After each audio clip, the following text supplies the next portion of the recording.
بسم اللہ الرحمن الرحیم۔ آج اعتکاف کے فضائل، مسائل اور احکام کے بارے میں بات کریں گے۔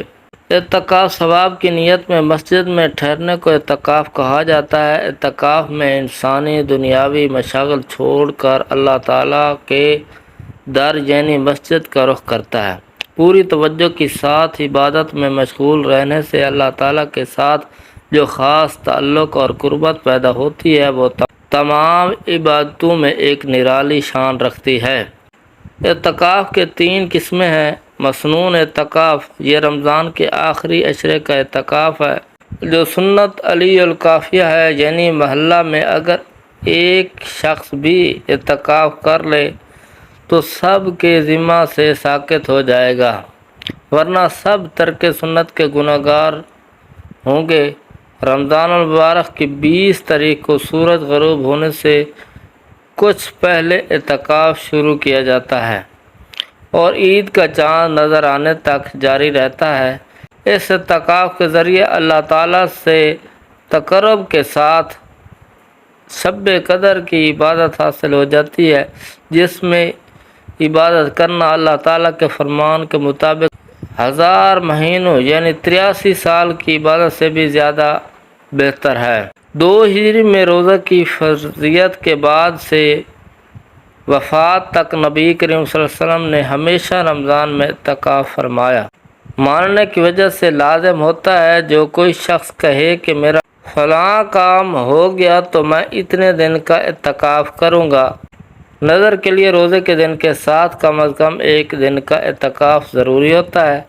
مستحب اعتکاف، جب بھی آدمی مسجد میں داخل ہو تو یہ نیت کر لے کہ جب تک میں اس مسجد میں رہوں گا اعتکاف کی نیت کرتا ہوں۔ میں اعتکاف میں وقت اور روزے کی کوئی پابندی نہیں ہے۔ اس اعتکاف میں وقت اور روزے کی کوئی پابندی نہیں ہے۔ مسجد سے نکلنے پر اعتکاف ختم ہو جاتا ہے۔ مسنون اعتکاف سے متعلق بعض احادیث نبوی، حضرت ابو سعید خدری رحمۃ اللہ علیہ فرماتے ہیں کہ رسول اکرم صلی اللہ علیہ وسلم نے رمضان کے پہلے عشرے میں اعتکاف فرمایا، پھر دوسرے عشرے میں اعتکاف فرمایا۔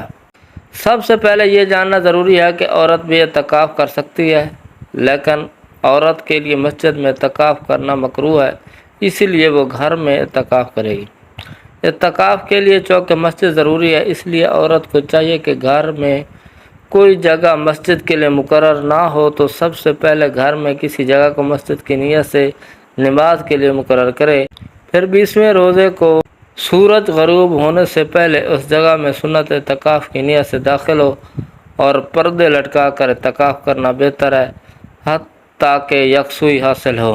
جو جگہ نماز کی نیت سے مسجد کے لیے مقرر کر دی گئی اس جگہ پر تمام احکام مسجد کے جاری نہیں ہوں گے۔ مثلا اس جگہ میں حائضہ عورت، جنبی آدمی داخل ہو سکتا ہے، البتہ اس جگہ کو گھر کے دوسرے کاموں کے لیے استعمال نہ کیا جائے، اور اعتکاف کے بعد اگر دوبارہ اسی جگہ کو گھر کے کاموں کے لیے استعمال کیا جائے تو جائز ہے۔ جن بھائیوں نے میرے چینل کو سبسکرائب نہیں کیا وہ چینل کو سبسکرائب کر دیں۔